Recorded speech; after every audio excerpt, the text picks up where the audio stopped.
Yahoo minasan, welcome back again with Mr. K di sini. Mumpung masih ramai tentang pembahasan seputar Joy Boy, kayaknya bakalan menarik kalau sekalian aja kita coba bahas tentang asal usul D itu sendiri. Karena secara gak langsung baik Joy Boy, D dan beberapa misteri lainnya terhubung satu sama lain. Makanya mumpung mood lagi bagus dan ada waktu kosong juga, ya wes tak buatin konten tigain aja, alias konten ngobrol, ngalor, ngidul, ngebahas tentang asal usul D dan hubungannya dengan Joy Boy. Semua misteri ini sebenarnya udah ada sejak lama, entah itu disebut dalam Will of D atau tekad para D, atau ada juga yang mengatakannya sebagai para penyandang nama D. But yang pasti kita semua mengetahui kalau ada sekelompok orang yang memiliki nama D pada nama asli mereka. Namun sampai detik ini masih belum jelas sebenarnya apa yang membuat orang-orang yang memiliki ikatan darah atau keluarga yang berbeda bisa memiliki nama atau bahkan dianggap sebagai tekad yang sama. Ya, di konten kali ini kita gak bakalan nebak sebenarnya apa kepanjangan dari D itu. Entah itu melambangkan Drum of Liberation atau mungkin singkatan dari Dawn yang berarti akan mendatangkan fajar ataupun Dream, mimpi. Namun yang pasti kali ini kita bakalan coba fokus ke bagaimana kata D itu sebenarnya bisa muncul alias tercipta lah intinya. Yang mana tentu aja semua hal ini nantinya akan berhubungan dengan seseorang yang diketahui dengan sebutan Joy Boy. Nah, kalau kita coba tarik dari awal, karakter Joy Boy ini masih menjadi salah satu misteri lainnya.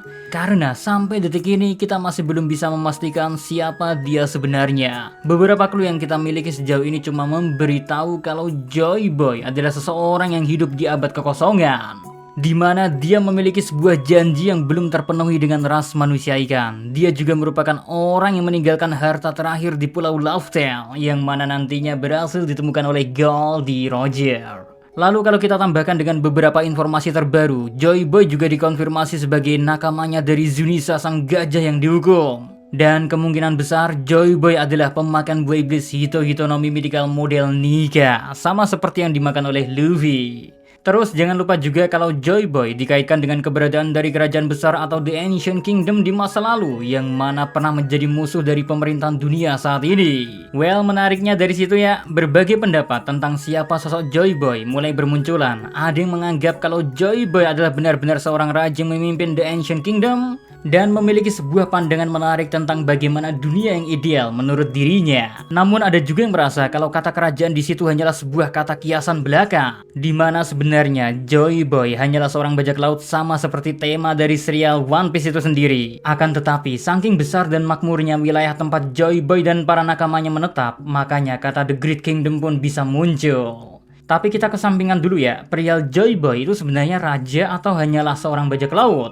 Soalnya yang bisa kita pastiin cumalah Joy Boy tentunya memiliki banyak orang atau teman di sekitarnya, sehingga kemungkinan besar kata D pertama-tama muncul sebagai sebuah tanda dari ikatan yang tercipta, di mana orang-orang yang mengikuti Joy Boy tentu setuju dan mendukung Joy Boy dalam membuat dunia ideal menurut dirinya. Lalu kalau merujuk ke bagaimana orang yang bukan keluarga bisa memiliki sebuah ikatan, kayaknya gak perlu dijelasin lagi, kita semua juga udah tahu kalau dengan bertukar cawan sake seperti yang dilakukan oleh Luffy, Ace, dan Sabu. Makanya bisa kita simpulin dari kemungkinan itu kalau nama D terus diwariskan oleh para nakamanya Joy Boy, sehingga muncullah istilah para penyandang nama D dan juga Will of D itu sendiri.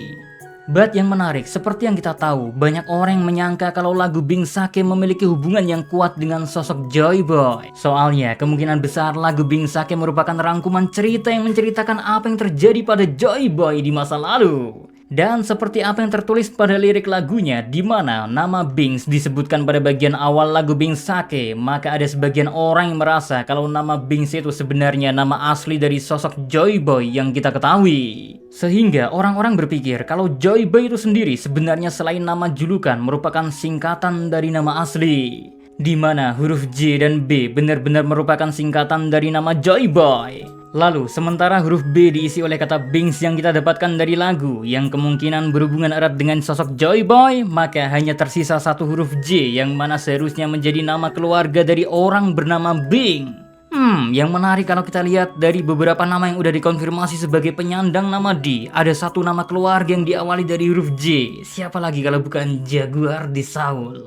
So, mungkinkah sebenarnya nama asli dari Joy Boy adalah Jaguar D. Binks, di mana berarti sosok Joy Boy berasal dari ras raksasa? Yang mana hal ini juga berhubungan sama topi jerami yang pernah diperlihatkan di Marijoa. Nah, jika kemungkinan Joy Boy emang beneran berasal dari ras raksasa, maka semua menjadi tambah jelas mengapa di tanah suci Marijoa terlihat sebuah topi jerami raksasa membeku, yang kemungkinan hal ini bisa dijelaskan kalau topi itu digunakan oleh Joy Boy di masa lalu.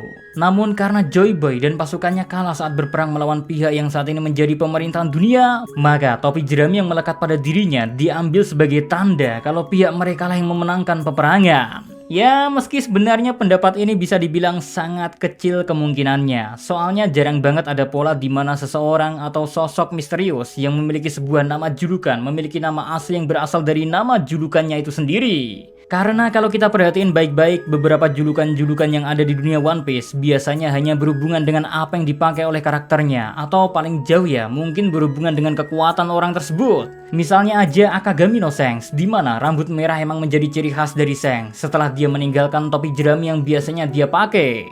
Lalu ada juga Whitebird yang emang memperlihatkan dengan jelas kalau mendiang Shirohige memiliki kumis putih di mukanya. Terus kalau yang berhubungan sama kekuatannya, ada juga Hiken no S atau Marco Phoenix yang memang benar-benar memperlihatkan kekuatan dari buah iblis yang dimakan oleh orangnya. Jadi ya bisa dibilang kalau nama Joy Boy emang beneran sebuah julukan saja, maka harusnya kecil kemungkinannya kalau nama asli dari orang itu juga menggunakan awalan huruf J dan B.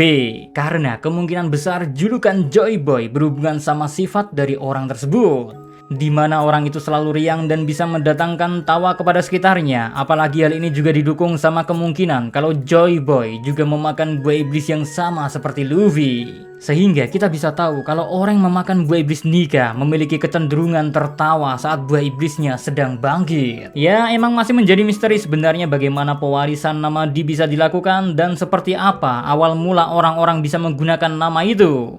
Tapi yang jelas, ngelihat progres cerita One Piece yang semakin dekat dengan ending, kemungkinan besar misteri tentang sosok Joy Boy atau penyandang nama D akan segera terungkap secara perlahan tapi pasti. Ya, kita tunggu aja dengan sabar gimana kejelasan dan konfirmasinya nanti dari Oda Sensei-nya guys.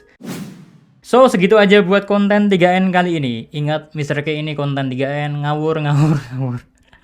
See you again next time. Adios, stay safe everyone. Salam.